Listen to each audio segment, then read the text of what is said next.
Iran के खिलाफ जंग में उतरने से पहले अमेरिका ने जो टारगेट सेट किए थे, क्या वो अब तक हासिल नहीं हुए हैं? ये सवाल इसलिए क्योंकि बीच युद्ध में अमेरिका ने अपने आर्मी चीफ और 2 अन्य सैन्य अधिकारियों को अचानक ही हटा दिया है।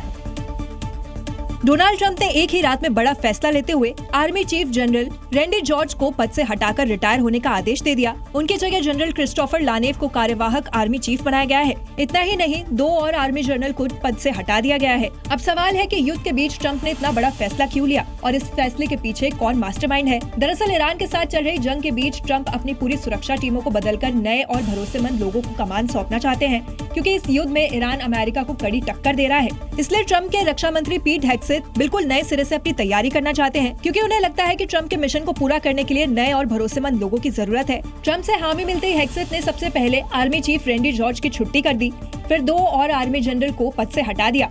खबर तो यहाँ तक है कि FBI डायरेक्टर काश पटेल भी हटाए जा सकते हैं। आखिर ऐसा क्या हुआ कि बीच जंग में अमेरिकी राष्ट्रपति डोनाल्ड ट्रंप ने इतना बड़ा फैसला ले लिया, और कौन कौन वो अधिकारी हैं जिन पर से ट्रंप का अब भरोसा उठ गया है? सबसे पहले ट्रंप ने army chief of staff general Randy George को हटाया, उन्हें जबरन रिटायर्ड करा दिया। इसके अलावा जनरल डेविड होडने को छुट्टी कर दी उनकी, जो ट्रेनिंग ट्रांसफॉर्मेशन कमांड के प्रमुख थे। वहीं ट्रंप ने आर्मी चैपलिन के प्रमुख जनरल विलियम ग्रीन को भी हटा दिया। इसके अलावा FBI डायरेक्टर काश पटेल से भी ट्रंप खुश नहीं दिख रहे हैं, इसलिए उनको भी हटाया जा सकता है। मिडिल ईस्ट की जंग हर दिन खतरनाक होती जा रही है। पहले इराक ने अमेरिका के सैन्य ठिकानों पर हमला बोला, तो अब अमेरिका ने इराक में ईरान के समर्थकों के ठिकानों को तबाह कर दिया।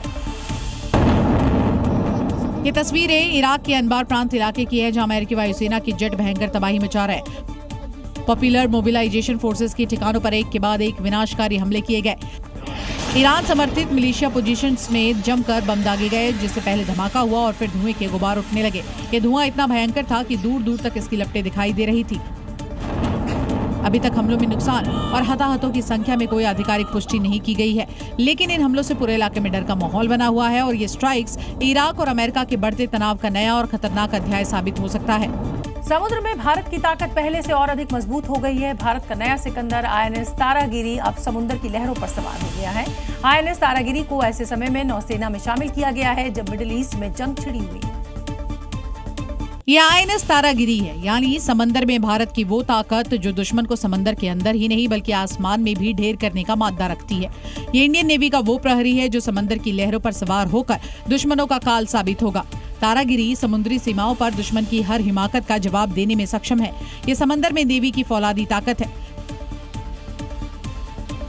हमें केवल अपने तटों की सुरक्षा तक सीमित नहीं रहना है, बल्कि उन क्रिटिकल सी लेन्स, चोक पॉइंट और डिजिटल इंफ्रास्ट्रक्चर की भी सुरक्षा इंश्योर करनी है, जो हमारे नेशनल इंटरेस्ट से जुड़े हैं। चलिए अब आपको INS तारागिरी की खासियत बताते हैं। तारागिरी ब्रह्मोस सुपरसोनिक मिसाइल से लैस है। तारागिरी में एयर डिफेंस सिस्टम लगा हुआ है।